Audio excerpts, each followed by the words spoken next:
बिस्मिल्लाहिर्रहमानिर्रहीम, अस्सलाम वालेकुम, वेलकम टू न्यूज़ टुनाइट। मैं हूं नम्रा तारिक। जो फेडरल लेवल पे ना हलचल हम देखते हैं पॉलिटिकली, वो तो है ही है, लेकिन इस वक्त सिंध के अंदर भी बहुत हलचल है। सिंध असम्बली में मंजूर होने वाली हालिया करारदाद ने सूबाई और वफाकी सियासत में एक नई हलचल पैदा की।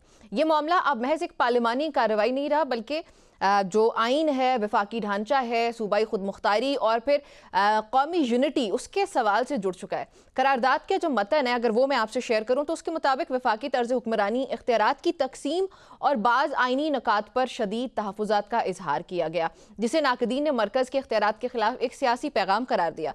हुकूमती हलकों का मौक़िफ़ ये है कि करारदाद सूबाई हुकूक के तहफ़्फ़ुज़ के लिए है, जबकि अपोजिशन से आइनी हुदूद से तजावुज़ करार दे रही है अपोजिशन जो है। कराची में मरकज़ बहादुराबाद पर हंगामी प्रेस कॉन्फ्रेंस हुई, आपने देखा भी होगा, खालिद मकबूल सिद्दीकी की यानी कि MQM की। उसमें उन्होंने इस करारदाद को विफाक पर हमला और आइन से बगावत से ताबीर किया।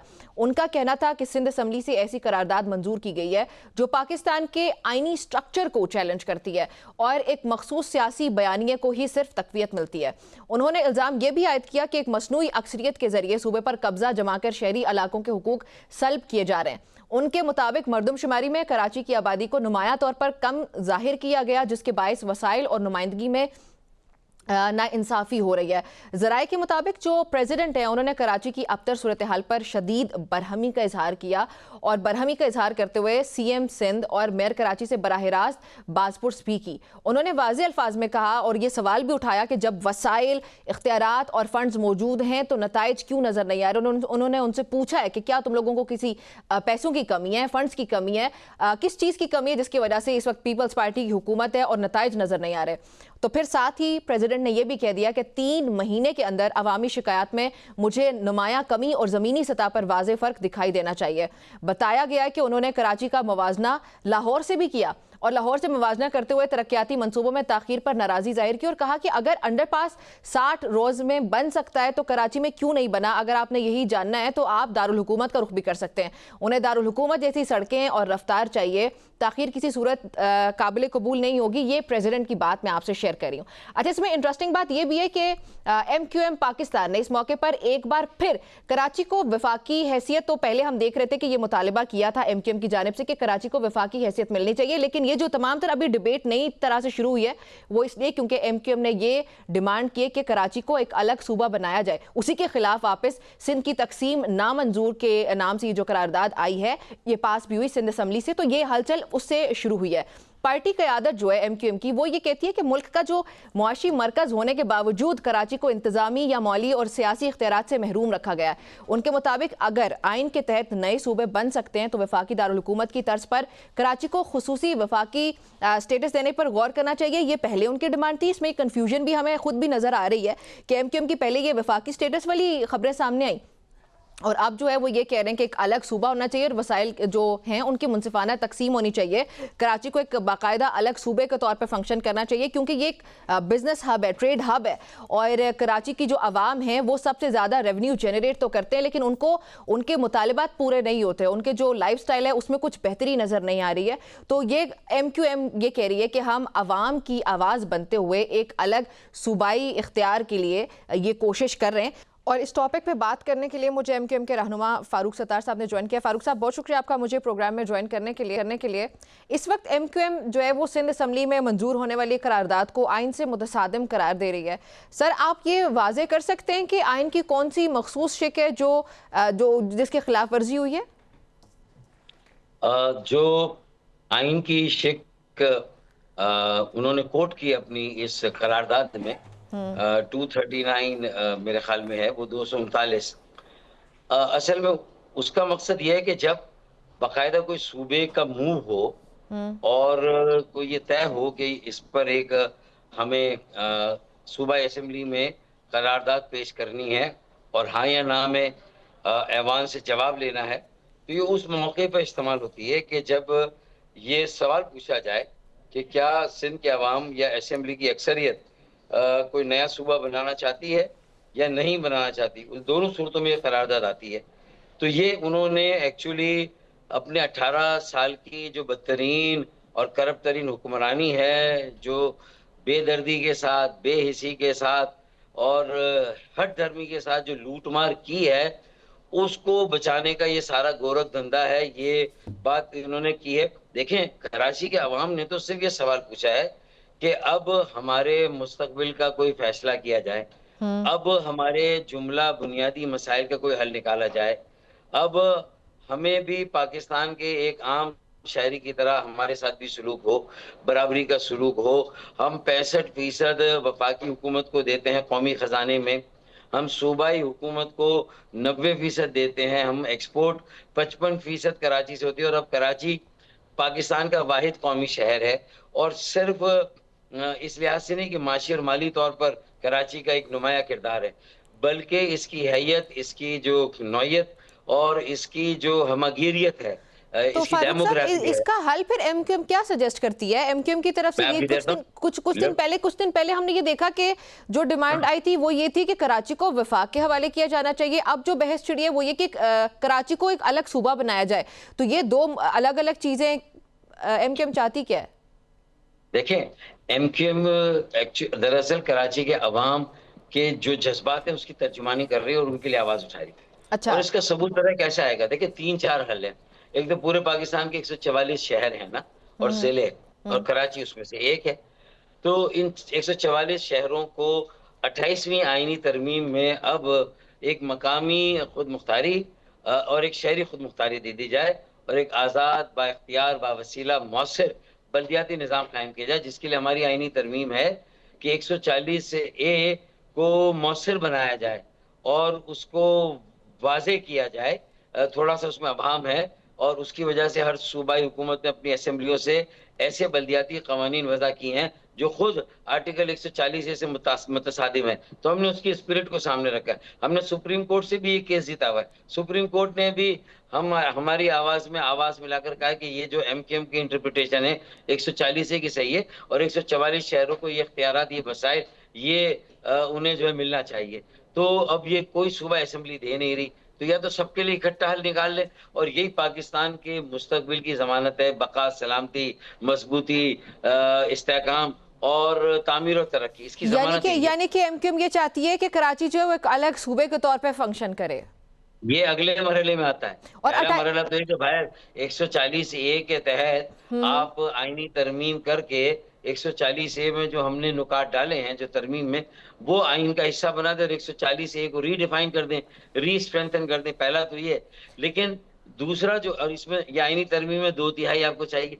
दूसरा, जाहिर है कराची वाले ये थोड़ी कह रहे कि ये एमके में थोड़ी कह रहे कि यही हरफ आखिर है। नए इंतजामी यूनिट बनाए, नए सूबे बनाए, और जरूरत थोड़ी कि कराची को ऐसा सूबा बनाए। भाई 2 सूबे भी हो सकते हैं, 3 भी हो सकते हैं, 4, 5 सूबे। पंजाब में 5 सूबे बन सकते हैं, सिंध में 3 सूबे बन सकते हैं, बलूचिस्तान में 2 सूबे बन सकते हैं। और ये सिर्फ कराची और सिंध का मसला नहीं है। अच्छा। ये जहां पाकिस्तान की आबादी इस कदर, जिन दुनिया में जिन ममालिक की आबादियां बढ़ी, उनके सूबों की आबादियां बढ़ी, नए सूबे बना दिए। कहीं पर मतलब कोई ना खून रेजी हुई, ना नफरतों का प्रचार, यानी कि इस वक्त एमक्यूएम भी चाहती है कि अलग सूबे बने, और वो 28वीं तरमीम के लिए भी आपकी जमात फुली तैयार नजर आ रही है आपकी बात से, मुझे लग रहा है। जाहिर है कि 28वीं आईनी तरमीम में या तो ये इंतजामी यूनिट्स और सूबों की बात होनी चाहिए, या फिर ये कि 140 ए के तहत बल्दियाती इदारों को बाइख्तियार बनाना और बावसीला मुहस्सर बनाना, और शहरी मकामी खुद मुख्तारी की बात होनी चाहिए। और एक तीसरा हल, फिर अगर आप पूरे मुल्क का कोई हल नहीं निकालते, पूरे मुल्क में नए सूबे अभी नहीं बना रहे, और कराची भी सूबा, ये कराची सिंध में भी सूबे नहीं बन रहे, और बल्दियाती इख्तियार, तो फिर देखे ना एक और कराची को वफाक के हवाले कर दे। तो ये 2-3 हल हो गए ना कराची की, जो मैं आपको कह रहा हूँ। लेकिन अब ये सारे हल और इस बहस से ज्यादा अच्छा नहीं है कि ये तीनों हल के एक सवाल बनाए क्वेश्चन। क्या कराची के वोट अवाम कोई नया सूबा चाहते हैं? क्या कराची के अवाम कराची को वफाक के हवाले करना चाहते हैं? या कराची के अवाम क्या ये चाहते हैं कि जो बल्दियाती इदारे उनको पूरे मुल्क में आजादी और खुद मुख्तारी दी जाए? ये तीनों सवाल रख दें, रेफरेंडम करा दें। आर्टिकल 48 क्लॉज 6, ना हिंग लगे ना पिटकरी रंग चौका। आप देखें ना, बहुत आसान सी बात है ना कि अच्छा मेजॉरिटी जाए। ठीक। अच्छा फारूक साहब, ये बड़ा ये अहम है, ये आर्टिकल 48 क्लॉज 6। अच्छा। ये सिर्फ वजीर आजम इस सवाल रखेंगे जो मैंने कहा कि भाई इससे मुतालिक रेफरेंडम कराना है कराची में, और कराची के अवाम से ये सवाल पूछना है। तो क्या कौमी असेंबली और सेनेट अपने मुश्तरका इजलास में सादा अक्सरियत से क्या इस बात को मंजूर करेंगे कि हाँ भाई अब वक्त आ गया है कराची को बचाने का मकसद है पाकिस्तान को बचाना। पहले कराची चलता था तो पाकिस्तान चलता था, अब कराची बचेगा तो पाकिस्तान बचेगा। हालात उस नहज पे चले गए, आपके SIFC फेल हो जाएगा, आपके मिनरल्स मादनियात जो निकलने वाले फेल हो जाएंगे, थर का कोयला निकलेगा, बिजली बनेगी फेल हो जाएगी, आपकी ये सारी चीजें अगर जब तक कराची अपना माशी तो किरदार डॉक्टर साहब, अदा नहीं करे। MQM तो कराची की बहुत बड़ी जमात है, हमेशा से रही है, आप लोगों की हुकूमत भी रही, आप लोगों की जो इत्तेहाद है वो हमेशा से बरकरार है, तो फिर तब आपकी जमात क्या कर रही थी जब अब आपको 28वीं तरमीम की जरूरत लग रही है? नहीं, हमने तो 26वीं में भी ये कहा था, हमने तो 27वीं में भी ये कहा था। अब 28वीं के लिए हमारे साथ पक्का वादा किया गया। 27वीं में तो खुशखबरी दे दी थी प्राइम मिनिस्टर ने। 28वीं की बार आपसे वादा किया गया? वादा किया गया 28वीं, क्या क्या वादा 28वीं के किया लिए गया? ये आपका जो तरमीमी बिल, आईनी तरमीमी बिल 140 है का, वो हर हाल में जो है वो 28वीं आईनी तरमीम का हिस्सा होगा। यानी वो अच्छा, अपने ये तो MQM ने 26वीं की बार भी कहा था, 27वीं की बार भी कहा था, जब उसको सपोर्ट करना था तो यही ग्राउंड्स पे सपोर्ट किया था कि हमसे ये वादा की। लेकिन 26वीं पे तो हमें ये नहीं उन्होंने हमें ये माना ही नहीं, उन्होंने कहा नहीं ये नहीं हो सकता पहले। लेकिन 27वीं में तो तो माना। फिर सर सपोर्ट और क्यों फिर किया था? उसके तो फिर बाद सर सपोर्ट क्यों किया जब नहीं हो सकता था? तो कोई बात नहीं, अगली बार एक चांस और लेंगे। मतलब अच्छा, ये थोड़ी कि हम मीडिया कहेगा तो हम फैसला करेंगे, या मीडिया की रेटिंग अगर बढ़े किसी सवाल से और मैं कह दूंगा हाँ, ये हम जरूर कह सकते हैं कि मैं कम से कम ये कहता हूँ कि हमारी रेड अच्छा। लाइन है। वैसे अब अगर डॉक्टर 28 साहब, में नहीं हमेशा आएगी, MQM की ये नाराजगी रही भी है कि हमसे जो वादे होते हैं वो पूरे नहीं। अभी आप खुद ही कह रहे हैं कि 26वीं की बार भी आपका वादा पूरा नहीं हुआ, 27वीं की बार, अब 28वीं की बार आपको फिर से उम्मीद दी गई है, तो फिर आप क्या, ये कॉन्फिडेंस क्या कि आपकी बार पूरी नहीं होगा? नहीं, आपको शदीद गलत फहमी है, जी इतना डॉक्टर आपकी साहब। गलत है। अच्छा 26वीं में तो वादा ही नहीं हुआ था ना। हाँ, 27वीं में वादा नहीं, 27वीं में तो उन्होंने कहा कि आपके साथ MOU हमने साइन किया और अच्छा हमने आपसे हुकूमत बनते वक्त वादा किया था, हम पूरा कर रहे हैं। और मैं आपको खुशखबरी दे रहा हूँ, प्राइम मिनिस्टर बहुत खुश थे, अच्छा पूरी उनकी काबीना खुश थी, उन्होंने मुबारकबाद दी। लेकिन बाद में अच्छा। मैं पीपल्स एक पार्टी आम सिंध की तरफ पाकिस्तानी जो इस वक्त समझ रहे हैं ना, वो 140A 139 कुछ भी नहीं समझ रहा, तो हाँ, मुझे सादा अल्फाज में समझाएं कि अब की बार प्राइम मिनिस्टर ने फारूक सत्तार साहब की जमात MQM से ये वादा किया है कि अब की बार हम जो है कराची को एक अलग सूबा बना देंगे। सादा अल्फाज में बताइएगा, देखें ये वादा हुआ है उन्होंने कहा आपसे? कि कराची, उन्होंने ये नहीं कहा कराची को, उन्होंने कहा है कि कराची, पेशावर, कोयटा, जो लाहौर, पेशावर, ये सारे जितने भी 144 शहर है पाकिस्तान के, इन सबको इतना खुद मुख्तार बना देंगे जैसे चीन में तरक्की हुई है 30-35 सालों में, तो वो शंघाई की जो बाइख्तियार बल्दियाती हुकूमत है, मकामी हुकूमत, ये उसकी तरक्की, उससे उसने यानी लोगों की दहलीज पे इख्तियार दें, यानी उनकी तालीम इंटरमीडिएट तक उसका फैसला वो करें, हुनर सिखाने के जो मराकज है उसका फैसला वो, और उसको वो बजट मरकज से डायरेक्टली मिले, सूबों के रहमो करम पे ना हो, सूबों क्या मोहताज ना हो कि सूबा 18 सालों से हमारे पैसे मरकज से तो ले रहा है, न कराची को दे रहा है, न हैदराबाद को दे रहा है, न मीरपुर खास, न नवाब शाह, न अच्छा सक्खर डॉक्टर को। साहब, मेरी थोड़ी और सी तारीख की भी तस्हीह कीजिएगा कि डॉक्टर अरशद लिबाद साहब का जमाना है, उसमें ये इख्तियारात MQM की तरफ से पीपल्स पार्टी को नहीं दिए गए थे? तस्हीह कीजिएगा अगर मैं गलत हूं तो। देखें इशरत क्या लिबास कराची साहब के उस पास, वक्त खुद मुख्तार नहीं था? नहीं देखें इशरत लिबास के पास कोई पोस्ट इंतजामी और इख्तियारात वाली थोड़ी थी, अच्छा सेरिमोनियल पोस्ट थी गवर्नर की, जैसे आज कामरान टिसोरी भाई हैं, तो उनका देना। हाँ, पार्टी ने एक दो चीजों पर जो उस वक्त मज़ाहमत करनी चाहिए थी नहीं की, और वो MQM के बानी लंदन से चला रहे थे। अब अल्लाह के फजल करम से ही MQM पाकिस्तान से चल रही है, तो अच्छा ज्यादा करीब से हम आवाम के जो एहसास है, उनके जज्बात है, उनका दर्द है, रोजाना जाकर गुल प्लाजा पे जाके खड़े हो जाते हैं। सूबाई हुकूमत के वुज़रा, वजीर आला 23 घंटे बाद आए, मेयर 24 घंटे के बाद आए, लेकिन हम जाके खड़े हो गए। नौ-10 में इमारत गिरी, हमारे लोग खड़े हो गए। सोल्जर बाजार में मेरा MNA MP है, दोनों जाके हम उसी वक्त से खड़े थे। तो अब ये बाकी लोग कहाँ हैं? इनके भी तो MP MNA है ना कराची में, PTI के हैं, जमात इस्लामी के हैं, पीपल्स पार्टी के हैं, ये कहाँ पर हैं? तो बताने का मकसद है कि हमने उनके दर्द को महसूस करके ज्यादा भरपूर तरीके से इस मुकदमे को उठाया, और इस बार कोई फैसला होना चाहिए, चाहे बल्दियाती अच्छा। वैसे और डॉक्टर साहब, मुझे मकामी। एक और चीज़ भी तो बताएं कि MQM ना, मतलब हमेशा कुछ नाराजगियां तो आपकी हमेशा आती हैं, जैसे अक्सर कहा जाता है कि ये ज़बरदस्ती की शादियां भी हो जाती हैं, लेकिन वो शादी हमेशा MQM हुकूमत के साथ ही क्यों करती है? ऑपोजिशन बेंचेस पे क्यों नहीं हमें कभी ये जमात नजर आती है? बीवी फिर आपकी मालूमात नहीं है, तो फिर ऐसे तो आपकी एंकरशिप चैलेंज हो गई ना, कि आपको मालूमात पूरी करनी चाहिए। अच्छा, MQM कितना अर्सा हुकूमत में रही और कितना अर्सा हुकूमत में नहीं रही, मेरी यही तो तस्हीह मसला है कीजिएगा, मैंने कि यही कहा कि तस्हीह कीजिएगा अगर आप कहीं लोग पे सब गलत है, एंकर तारीफ मिलके क्यों? वो माहौल बनाते हैं कि नहीं नहीं एक ओवर सिंप्लीफाई कर दिया, सादा एक पैक किया और उठा के उसको फेंक दिया गेस्ट की तरफ, ये गलत है। ये प्रोफेशनलिज्म भी नहीं है। आप पहले वो दौर देखें जब शाहिद खाकन अब्बासी वजीर आजम थे, जब नवाज शरीफ वजीर आजम थे, एमकेएम ऑपोजिशन में थी, पीपल्स पार्टी के भी आखिरी एक साल में ऑपोजिशन में थे। और ठीक है। सबसे बड़ी बात ये भी, सूबे में तो हम एक 30 सालों से हुकूमत में नहीं शामिल हुए, अच्छा, सूबाई हुकूमतों में। असल तो ठीक। यहाँ, और फिर 18वीं तरमीम के बाद तो सारे इख्तियार मरकज से वैसे ही सूबे को गए।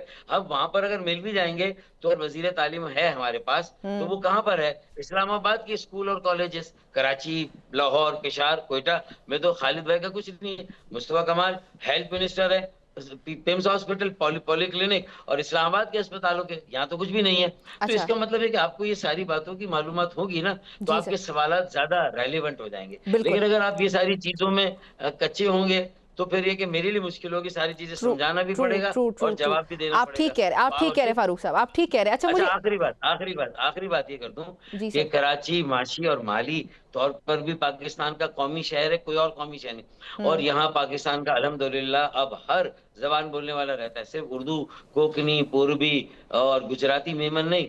अब यहाँ पर जो है सिंधी, बलोची, सराइकी, हजारेवाल, एब्सोल्युटली। कश्मीरी, पंजाबी, पख्तून, ये मैं कहता हूँ कि जब रेफरेंडम आप कराएंगे ना ये 3 सवाल को लेकर, तो एक पंजाबी भी राय देगा, एक सिंधी भी जो कराची में रहता है कि भाई हम तंग हैं, ये अजाब हम पे मुसल्लत है 18 ट्रू। सालों से। यहाँ कंटेनर बेलगाम होकर लोगों को, नौजवानों को कुचल रहे, जिंदगी के चिराग अब अभी जिंदगी उन्होंने देखी नहीं कि कितने घर के चिराग उन्होंने गुल के। ये डंपर कंटेनर है, ये वाटर कंटेनर है, डंपर लोडर है, फिर बच्चे गटर में गिरे, अभी तक तय नहीं हुआ कि वो गटर में गिर के बच्चा गिरा तो जिम्मेदार। आपने फॉलो किया उस स्टोरी को किसी आई डिड। डंपर लोडर से? देखिए मसला यही है। तो हम 18 सालों से ये देख रहे हैं और ऐसा लगता है लोग बेहिस हो गए। ऐसा ई चालान उसके ऊपर आ जाता है, आपके यहाँ 500 का चालान है, हमारे 10,000 का है लाहौर में ऐसे और ही है। दूसरे। और तो ये फारूक साहब, सारी लेकिन बातें इस पे आपको हमें पाकिस्तान पीपल्स फिर पार्टी तो भी बड़ी एक्टिव नजर आ रही है। प्रेसिडेंट खुद जा रहे हैं और जाके वो अपनी जमात, ये भी सुनने में आ रही है खबरें कि अच्छी खासी उन्होंने जो है ना वो क्लास लिया, अगर मैं आसान अल्फाज में कहूँ, सीएम की भी।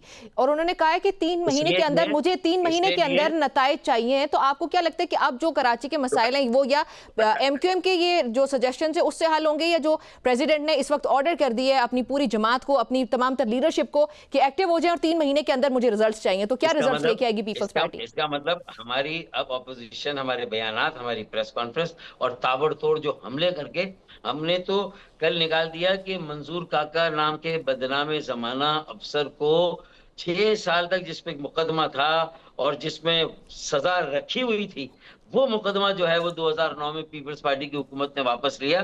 कायम अली शाह साहब वजीर आला थे और वो गुल प्लाजा की बेसमेंट में 178 दुकानें नाजायज, गैर कानूनी इख्तियारात से मादर पिदर तजावुज करते हुए बनी थी। वो मुकदमा जिसकी वजह से ये आग में इतनी शिद्दत थी, इतनी हिद्दत थी, इतनी तपिश थी, 1200 डिग्री सेंटीग्रेड तक भाग गया।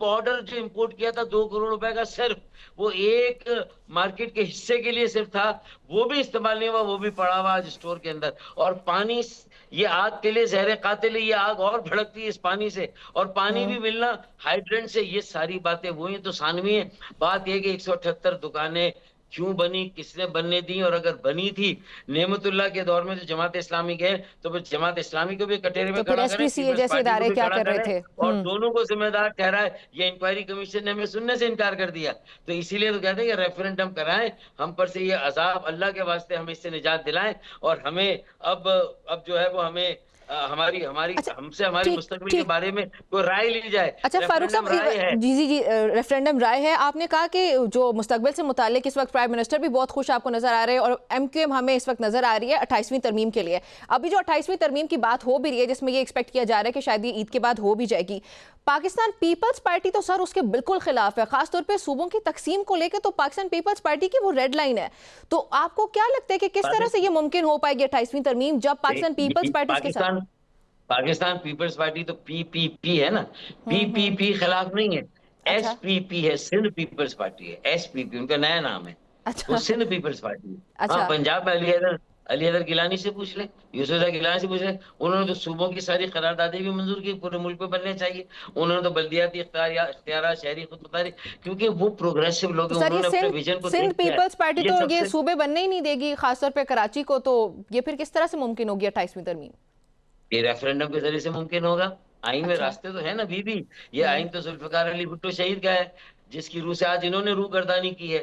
बेनजीर मोहतरमा भुट्टो शहीद का ये आइन है जिसके लहू से इन्होंने रूगर्दानी की है। अगर मोहतरमा बेनजीर भुट्टो शहीद अगर आज जिंदा होती तो मैं समझता हूँ ये हालात नहीं होते। उन्होंने तो जो बम ब्लास्ट कारसाज हुआ, उन्हें लोगों ने कहा कि ये शायद एमके वालों ने, उन्हें खबरदार, एमके मेरी इत्तेहादी है, मेरी एलाई है, हम और एमके मिलके सिंध को सबसे तालीम याफ्ता सूबा बनाएंगे, सबसे तरक्की याफ्ता सूबा बनाएंगे। और कराची मेरा शहर है और मैं कराची के लिए एमक्यूएम के साथ कराची को मैं आगे ले जाऊंगी और पाकिस्तान को आगे ले जाऊंगी। ये बेनजीर का विजन था शहादत से पहले का, जिसको उन्होंने उनकी शहादत के साथ ही उनके जो मज़ार है उसी में दफना दिया है। असल मसला ये 18 साल से ये कहानी पंजाब के एंकर इस्लामाबाद के इतनी आसानी से नहीं समझेंगे जब तक कि वो पूरा हमारा मौक़िफ़ आके बैठ के ना समझे। और जिस दिन आपने समझ लिया आप हमारे सबसे बेहतरीन एडवोकेट वकील होंगे। आप जब खुद कह रहे हैं पंजाब में कोई एतराज नहीं, बलूचिस्तान में नहीं, केपीके में नहीं, सूबे बनने पे इतना इख्तिलाफ, यहीं पर क्या है, वो समझते हैं कि कराची में जमीनें हैं, लूटमार करनी है, बंदरमाट करनी है, लोगों को नवाजना है, लोगों को ये चीजें। देखिए Benazir Bhutto Benazir income support programme पे तो ये इलेक्शन लड़ते हो जीतते हैं। लोगों के घरों में ये 20 हजार की खैरात दे के उन्हें अपना मोहताज बनाया हुआ है। यार ये अच्छा। बेनजीर इनकम जनरेशन प्रोग्राम बनाओ इसको। बेनजीर इनकम सपोर्ट से तो मोहताज कर रहे हो तुम। ठीक, बेनजीर इनकम चलें जनरेशन, इस पे आपका पॉइंट आ गया फारूक एनर्जी साहब। Support programme. ठीक है सर, मुझे ये भी बताएं कि इस वक्त गवर्नर सिंध के इस्तीफे की डिमांड हो रही है खासतौर पे पाकिस्तान पीपल्स पार्टी की तरफ से, so is it going to happen? मेरी प्रेस कॉन्फ्रेंस आपने नहीं सुनी? अगर गवर्नर का कोई गुनाह है, उसका ऐसा अमल के लगता है कि वो सियासी सरगर्मी में कहीं मुलविस हो गया है, तो फिर सदर Asif Ali Zardari central executive council की मीटिंग में क्यों बैठते हैं? पीपल्स पार्टी का आईनी ओहदा तो वो भी है। वो आईनी ओहदे वाला अपनी पार्टी की मीटिंग में बैठे तो उस पर 100 गुना माफ, इसलिए कि उसने इस्तिस्ना लिया। चले भाई उन्होंने ले लिया है ना, लेकिन फिर सलीम हैदर साहब ने तो इस्तिस्ना नहीं लिया। वो पार्टी में शमूलियत गवर्नर हाउस में बैठ के क्यों करा रहे हैं? वो अच्छा, क्यों सदर ने तो फारूक साहब इमरान खान के खिलाफ भी काफी बातें कर दी और उस पर भी एतराजात इस वक्त उठाए जा रहे हैं। वो ज्यादा गुस्से में नजर आ रहे हैं। क्या उनके गुस्से की वजह यह उनको शायद लगा कि कोई प्री इलेक्शंस की डील होने लगी है इमरान खान के साथ, या वो मैसेजिंग कर रहे थे कुछ पाकिस्तान मुस्लिम लीग नून को कि हमारे बगैर आप कुछ भी नहीं कर सकते, इसलिए आपको जरा सुधर जाना चाहिए, इस तरह की? आपको क्या लगता है ये क्या पॉसिबिलिटी थी? देखें 18 सालों की असल ब्लैकमेलिंग ये थी कि पीपल्स पार्टी वजारतें ना ले, 8 ओहदे उसके पास हो और उसे हमारा एक आईनी ओहदा खल रहा हो। ये मर्दानगी, ये जमहूरियत है, ये सियासत है। आए ना सीना ठोके कहे कि हमारे पास 8 ओहदे, तुम्हारे पास एक है, बेटा तुम्हारा मुकाबला करेंगे। आए तो या तुम भी चलो। अगर और वो जो फैसल कुंडी है वो अपनी गाड़ी पे, सरकारी गाड़ी पे उन्होंने पीपल्स पार्टी का झंडा लगाया हुआ है। अपने गवर्नर हाउस में बैठ के पीपल्स पार्टी की मीटिंग हो रही है, उनके एग्जीक्यूटिव सूबा एग्जीक्यूटिव कमेटी की मीटिंग हो रही है। तो बाकी सारे आईनी ओहदे वाले सारे सियासत करें, उन पे 100 गुना माफ है। हम वो कत्ल भी करते हैं तो चर्चा नहीं होता, हम करते हैं हो जाते हैं बदनाम। मतलब ये तो चलें, ठीक हो गया। आखिरी सवाल सर, हमारा दूसरा, ठीक हो गया सर, हमारा एम न्यूज़ का दूसरा चैनल है, एंटरटेनमेंट का आन नाम है उसका, उसमें जो रमजान ट्रांसमिशन है उसका एक क्लिप है, मैं चाहती हूँ वो आप सुने। उस पर मुझे बस आपका मुख्तसर सा कमेंट चाहिएगा, प्लीज प्ले कीजिएगा। लेकिन माशाल्लाह पंजाब इस टाइम मतलब हाँ, तो हम तो कराची वालों को भी कोई आप इस मैंने तो कहा, मैंने लिखा, मैंने कहा कराची वालों का भी कोई है, कोई बता दे हमें, क्योंकि अब मैं ज़्यादातर कराची में रहती हूँ तो कराची भी मेरा ही हुआ, तो फिर मुझे अब यहाँ पर थोड़े मसले हो जाते हैं। तो इनको भी बोलें, कोई समझाएं किसी को, शायद हमारी तो सुन नहीं रहे, आप ही की सुन लें। यस प्लीज़, एक मरियम नवाज इधर भी आ जाए। ओए होए, हम लिटरली अभी बसंत बनाकर आए लाहौर से, क्या खूबसूरत कर दे शहर को। काश हमारे कराची वाला ये कह रहा है कि यार पाकिस्तान में 2 पाकिस्तान है, एक लाहौर है, एक कराची है। कितना मजा आया है बसंत के, देखा आपने पूरा शहर। गाड़ी जा रही होती है रोड के ऊपर और हम हैरान होते हैं अब तक गाड़ी उछली क्यों नहीं है। अच्छा लगता है लाहौर में, ऐसा लगता है लाहौर कहीं बाहर, पाकिस्तान से बाहर आए। अच्छा फारूक साहब, उसमें जो एक्टर्स हैं वो ये कह रहे हैं इस वक्त, पाकिस्तान के मायानाज अदाकार, उनका ये मानना है कि लाहौर को सीएम मरियम नवाज मिली, काश मरियम नवाज कराची को भी मिल जाएं। तो आपको लगता है कि कराची को इस वक्त मरियम नवाज की जरूरत है? देखिए मरियम नवाज ने जहां लाहौर को इतना डेवलप किया तो पंजाब के बाकी शहरों पर भी उन्होंने तवज्जो दी है। तो वो खुद मेहनत कर रही हैं, तो उन्हें बहुत मेहनत वो कर रही हैं, तब जाके उन्हें रिजल्ट मिल रहा है। हमारे पास रही सिंध से मुराद अली शाह, कायम अली शाह, मतलब ये शाहों की एक लाइन लगी हुई है माशाअल्लाह। अच्छा। और उन्हीं की विरासत चल रही है, लेकिन वो ओन नहीं करते कराची को। मरियम नवाज तो खासी हद तक मुल्तान को भी ओन करती हैं, सराइकी इलाके को भी ओन करती हैं, पोठवार को भी ओन करती हैं, लेकिन उसके बावजूद भी अगर मरियम नवाज ज्यादा काम करेंगी, अगर वो अपने 42 अजला को 140 के इख्तियारात दे दें, मेयरशिप के बल्दियाती इलेक्शन करा दें, तो फिर देखिए मरियम नवाज कितना काम करेंगी। तो मरियम नवाज को भी ये समझना है कि वो अपनी मेहनत से जो कुछ कर रही हैं, हर शहर को, हर खित्ते को ओन कर रही हैं, तो कुछ रिजल्ट हर जगह आ रहा है। हमारे यहाँ तो ये कराची के लिए मरियम नवाज कौन साबित होगा फिर? है कराची के लिए फिर मरियम नवाज कौन साबित होगा? कामरान टिसूरी साबित होंगे, जिनको हटाने के दर पे उन्हें डर है कि अगर ये कल कला को ये पांसा पलट गया, सही मरदमशुमारी हो गई, कराची की आबादी पूरे सिंध के मुकाबले में ज्यादा आ गई, यहाँ से सीटें ज्यादा आ गई और यहाँ का वजीर आला आ गया, तो फिर एक कामरान टिसूरी जैसा या कोई एमक्यूएम का वजीर आला आ गया, वो तो लाड़काना नवाब शाह कश्मीर जैकोबाद के लोगों को भी अपने सीने से लगाएगा। उनके साथ उनको भी यूनिवर्सिटियां, तालीमी इदारे, अच्छे अस्पताल, ये सारी चीजें बना कर देगा। इन्होंने 18 सालों में दो तीन अस्पतालों के अलावा इनका और कारकर्दगी बता दें। शारे भुट्टो बनाई थी, बारिश में टूट गई। हब कैनाल बनाई थी, बारिश में कोलैप्स कर गई। रेड लाइन इनसे 6 साल हो गए, बनी नहीं। फॉरेंसिक लैब 2020 में शुरू की, अब तक बनी नहीं। इन्होंने क्या कि ये बांझ है, इनके वतन से कोई मंसूबा पैदा नहीं हो रहा, होता है तो वो साला बड़ा नहीं होता, वहीं मर जाता है बचपन में ही वो। अच्छा, यहाँ पे हमारी गुफ्तगू जारी रहती है, एक ब्रेक के बाद वापस आते हैं।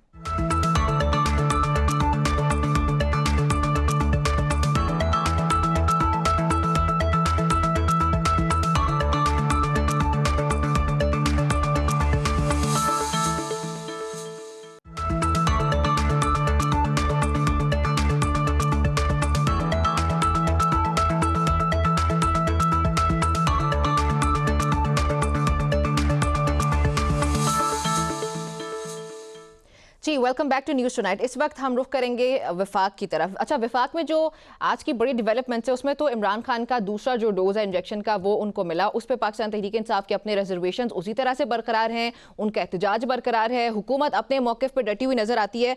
इस पर बात करने के लिए मुझे प्रोग्राम में ज्वाइन कर रहे हैं अंजुम अकील साहब, साथ ही मुझे ज्वाइन किया बैरिस्टर शाहिद मसूद साहब ने। बहुत शुक्रिया आपका मुझे ज्वाइन करने के लिए। अंजुम साहब, आपसे स्टार्ट लेती हूँ। मेरे ख्याल में मुझे ये बताइएगा कि इस वक्त इमरान खान को सेकंड डोज मिला, फर्स्ट डोज पर चलें, जो हमने पूरा एक एपिसोड देखा वो अभी खत्म नहीं हुआ कि ये दूसरे डोज की बहस शुरू हो चुकी है। सर, पाकिस्तान तहरीक इंसाफ का एक ही जो रिजर्वेशन थी वो उसी तरह से बरकरार है कि उनके जाती मौलूदीन इस बार भी नहीं गए, उनकी फैमिली को नहीं बताया गया, उनको इन्फॉर्म नहीं किया गया। जब उनके पास एक एलामिया आता है पिम्स हॉस्पिटल की तरफ से, उनको तब पता चला। सर, वजह क्या है अब की बार भी जाती मौलूदीन या फैमिली को ना इन्फॉर्म करने की और उनको साथ ना जाने देने की? पीटीआई जो है वो अब इमरान खान की बीमारी पे सियासत करनी चाहती है, उसको उस पे पॉइंट्स को करना चाहती है। अच्छा। देखें, हुकूमत में उसको बेहतरीन इलाज फराहम कर रही है और उसके तमाम मालजीन से पहले कह चुके हैं कि यही इसका इलाज है और बीमारी भी इस तरह नहीं जिस उन्होंने हाईलाइट किया है। फिर उसके बाद ये भी आप जानते हैं कि इनके जो पार्टी के सीनियर जो क़यादत है वो भी डॉक्टरों से मिल चुकी है, जिन डॉक्टरों ने इमरान खान का चेकअप किया था और वो भी वहाँ सेटिस्फाई होके आए हैं। लेकिन इसके बावजूद क्योंकि इनके पास अब बयानिया को नहीं रहा और नया बयानिया बनाना चाहते हैं और उसकी वजह से ये, हालांकि सीनियर क़यादत कह चुकी है कि हमें जो डॉक्टर ने बताया उसमें हम मुतमिन है। इनके डॉक्टर इमरान खान का ज़ाती मालिज है, उसने हमारे डॉक्टरों से बात की है, वो सेटिस्फाई हुआ है। लेकिन इसके बावजूद हलीमा खान साहब और वो उसको एक सियासी ड्रामा बनाना चाहती हैं। तो सर, ये सियासी ड्रामा हुकूमत के ऊपर ज्यादा रिस्पांसिबिलिटी जाती है। हुकूमत क्यों नहीं जाने देती है? जाती मौलिज को जाने दें आप, उनके वो डॉक्टर तो हैं ही गए सियासी ना, उनसे क्या लेना देना है सियासत का? तो आप जाने दें, ये सियासी उनका ड्रामा खत्म हो जाएगा, पाकिस्तान तहरीक इंसाफ का आपके लिए ज्यादा आसानी होगी। देखें जी, जाती मालिज भी देखिए, अगर इनके रवैये ठीक हों तो सारी चीज मुमकिन है। इनके जाती मालिज भी जाएंगे, सबको मिलने भी दिया जाएगा। इनके रवैये ठीक नहीं है, ये एक मीटिंग करके आते हैं, उसके बाद एक मुल्क में तूफान शुरू कर देते हैं कि इमरान खान के साथ ज्यादती, इमरान खान ने अब ये कहा, उसने अब ये कहा कि मारो और जलाओ, ये सियासत करो। तो इसलिए इनकी ये इस पे आज भी अगर ये एक मजहब सियासी पार्टी बनकर सामने आए तो ये सारी चीजें मुमकिन है।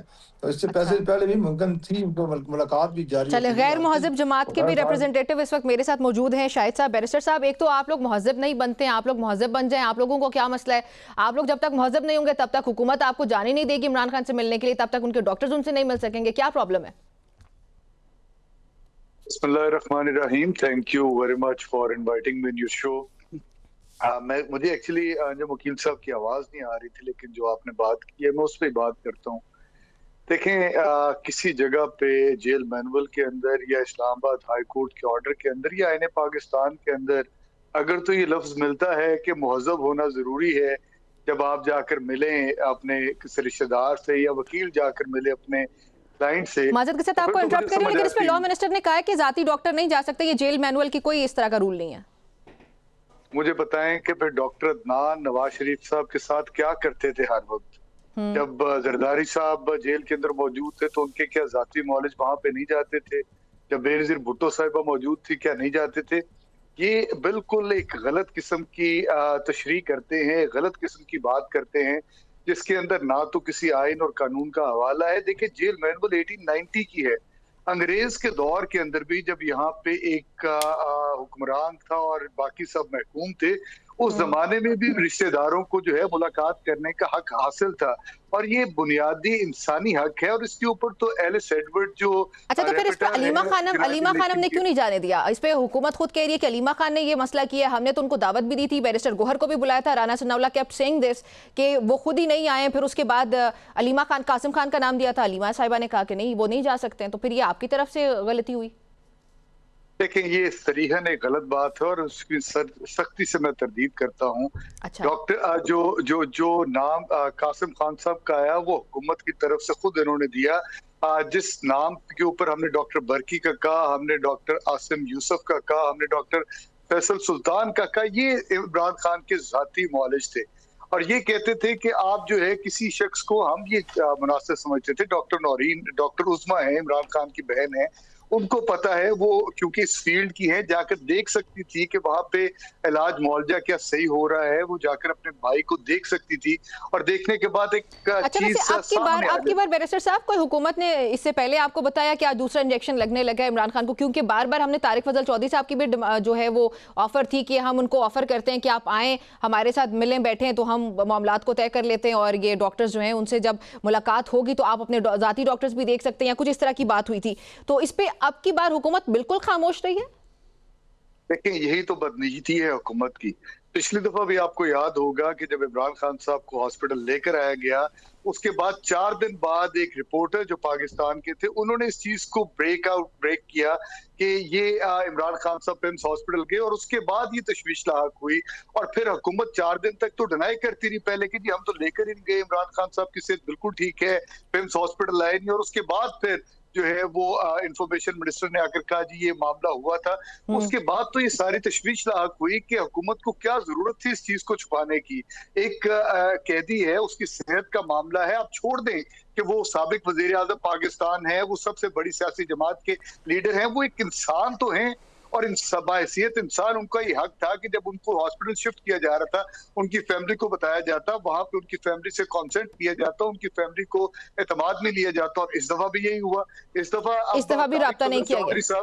तारिक फजल चौधरी साहब मीडिया के ऊपर आकर कहते हैं जी 25 को हम लेकर जाएंगे, लेकिन उन्होंने 23 को जो है लेकर चले गए। और फिर वही रात के अंधेरे के अंदर क्या ये कोई गुनाह करने जा रहे थे? वो हुकूमत कह रही है कि सिक्योरिटी, वो तो हुकूमत कह रही है कि हम सिक्योरिटी की तनाजुर में जो है इस तरह रात को लेके गए, और उस टाइम रश भी कम होता है सड़कों पे। ये सिक्योरिटी का मामला नहीं, ये इनके खौफ का मामला है। इनके खौफ का मामला है। अच्छा, अंजुम साहब से पूछते हैं। अंजुम साहब, वो ये कह रहे हैं कि डॉक्टर अदनान क्या कर रहे थे फिर नवाज शरीफ के साथ? बेनजीर साहिबा के पर्सनल डॉक्टर्स क्या कर रहे थे? बाकी भी पॉलिटिकल लीडर्स हैं, वो जेलें सबने ही काटी हैं, सबके डॉक्टर्स जाते थे, वो इमरान खान की बारी कवानीन कहाँ से बदल गए जेल मैनुअल के? असल में बात यह है कि यही है, मैं इसलिए कह रहा हूँ मजहब का लफ्ज़ में इसलिए कि सही जमहूरी पार्टियां जो हैं वो जेल में भी जाती हैं, और जेल में भी जो उनकी रिक्वायरमेंट है वो पूरी होती है, लेकिन उनमें ये है कि वो मुल्क के खिलाफ साजिश नहीं करते। ये जब भी इनको मौका मिलता है, हाई कोर्ट में तारीख पे आते हैं तो वो पुलिस की गाड़ियां जला देते हैं, दरख्त जला देते हैं। फिर आपको 9 मई का वाकया जो है वो आपके सामने है कि वो तारीख का हमेशा ऐसा अल्फाज में लिखा जाएगा। तो वो ऐसे इनके वाकई इनकी कोई एक इकदाम भी ऐसा पॉजिटिव नहीं है जिसकी वजह से इन पे इत्मीनान किया जाए और इनको ये सारी फैसिलिटी बिल्कुल। इससे पहले आप देखिए, इससे पहले सारी चीजें इनके मुयस्सर थी, इनके डॉक्टर भी जाते थे, इनका फैमिली मीटिंग। लेकिन अंजुम साहब वो ये कह रहे हैं कि जब नवाज शरीफ साहब जेल में हैं, आपकी दीगर क़यादत अगर जेलों में, इससे पहले बाकी पार्टीज की भी, तो उनके डॉक्टर जाते थे, इमरान खान की बारी क्यों नहीं जा रहे? देखें, नवाज शरीफ साहब के साथ भी ऐसा हुआ है कि वो कोर्ट के जरिए हमने परमिशन ली थी डॉक्टर की, इन्होंने इजाजत नहीं दी थी डॉक्टर, बल्कि मुलाकात भी बंद थी नवाज शरीफ साहब की। तो ये तो फिर कोर्ट ने हमें इजाजत दी, तो ये भी कोर्ट में जाएं, चाहे कोर्ट को अपना मुतमईन करें और भी परमिशन मिलेगी। ठीक है बैरिस्टर साहब, मुझे जरा रिहाई फोर्स के बारे में बताइएगा। उस पर सीएम केपी ने आज भी कहा कि ये लाजमी बनेगी और ये जो है वो पुरान, इसमें लाखों लोग जो है वो शामिल होंगे और इमरान खान की रिहाई के लिए ये मूवमेंट जो है वो लेके आगे बढ़ेंगे। इसको ये मुझे बताएं कि इस पर ये भी खबरें सामने आ रही हैं, कुछ जरा ये रिपोर्ट कर रहे हैं कि बैरिस्टर गोहर के इस पर बहुत से एतराजात हैं, बल्कि आपकी कुछ क़यादत दीगर, क्योंकि जाहिर है मुख्तलिफ धड़े बने हुए पाकिस्तान तहरीक इंसाफ में, तो वो इससे मुतमईन ही नहीं है और ये आप लोगों ने मिलकर ये फैसला किया, और ये किस तरह से ऑपरेट होगी, बनेगी कैसे, कब बनेगी, इस पर लेके बहुत से सवाल आते हैं। सम क्लैरिफिकेशंस प्लीज। देखें, एक तो मैं जो महज़ब का लफ्ज़ ये बार बार इस्तेमाल कर रहे हैं, तो मेरा ख्याल है शायद इनको याद कराने की जरूरत है कि जब 98 में सुप्रीम कोर्ट के ऊपर हमला किया था, तो ये नवाज शरीफ थे, बड़े महज़ब थे। अच्छा। फिर यही महज़ब नवाज शरीफ थे जिन्होंने चीफ ऑफ आर्मी स्टाफ का त्यारा कहा जी इंडिया में उतार दें, पाकिस्तान के अंदर कोई जगह नहीं है, ये महज़ब थे। फिर यही महज़ब नवाज शरीफ थे जो काला कोट पहन के मिसाक जमहूरियत के ऊपर साइन करके सुप्रीम कोर्ट एक जमहूरी आईनी हुकूमत को खत्म करने के लिए चले गए थे, ये महज़ब थे। और फिर यही जो है वो नवाज शरीफ साहब महज़ब थे कि जब बल्कि मरियम नवाज साहिबा जब नैब में इनकी पेशी थी, तो उस वक्त नैब के दफ्तर के ऊपर भी हमला इन्होंने, पथराव भी इन्होंने किया था, ये महज़ब थे और सारी फैसिलिटीज इनको मिली और सब कुछ हुआ। और फिर एक जो है वो करके एक बैरूनी साजिश के तहत इमरान खान की हुकूमत को उतारा गया। अब मैं वो जो फोर्स की बात कर रहे हैं, इमरान खान रिहाई फोर्स की, देखिए सुहेल खान अफरीदी साहब ने ये बिल्कुल ऐलान किया है, इसके ऊपर हमारी पाकिस्तान तहरीक इंसाफ की पॉलिटिकल कमेटी की एक मीटिंग हो चुकी है। जी, हम सिर्फ और सिर्फ जो है हम कोई जुल्फिकार नहीं बनाने जा रहे, हम लोग एक सरीहन आईनी और कानूनी फोर्स की तश्कील के अमल के अंदर हैं। उसके ऊपर भी हमारा लाए अमल आ जाएगा। जो हम सिर्फ ये चाहते हैं कि पाकिस्तान के अंदर आईन और कानून की बालादस्ती पे काम करेगा। ठीक है अंजुम साहब, इस पे 20 सेकंड्स का आपका कमेंट चाहिए होगा। रिहाई फोर्स बनने जा रही है, आपको लगता है कि ये कारामत साबित होगी इमरान खान की रिहाई के लिए? लेकिन ये कह रहे हैं कि कानूनी फोर्स बनाने जा रहे हैं, तो इसमें देखें कि वहाँ केपीके हुकूमत में को भर्ती करेंगे जो रिहाई फोर्स है। आप देखें ना, ये एक स्टेट के अंदर एक पाकिस्तान के अंदर नया पाकिस्तान बनाना चाहते हैं, जो अपनी कानून अभी भी आपके सामने जो सारे दहशतगर्द इन्होंने रखे हुए हैं। आज मुल्क में अमन मान का मसला है, दहशतगर्दी होती है, उसमें क्या किरदार है ये कि जब वफाक इंटरफेयर करता है तो उस वक्त कहते हैं जी कि हमारी आज़ादी पे सल्ब हो रही है। तो इनका क्या सूबाई हुकूमत का कोई काम नहीं है, उसको कोई जिम्मेदारी नहीं चीज़ों को रोके, और फिर कहते हैं कि हम ये फोर्स बना रहे हैं। इस फोर्स बनाने से पहले तो अपने लोगों को तफल दें ना। चलिए ठीक है, इस पे आपका पॉइंट आ गया कि ये फोर्स बनाने से पहले जो सूबाई जो उनकी गवर्नेंस है उस पर काम करना चाहिए। बहुत शुक्रिया प्रोग्राम में ज्वाइन करने के लिए। नाज़रीन, आज के न्यूज़ टुनाइट से इतना ही गुफ्तगू आपने सुनी, मुझे इजाजत दीजिए। अल्लाह हाफ़िज़।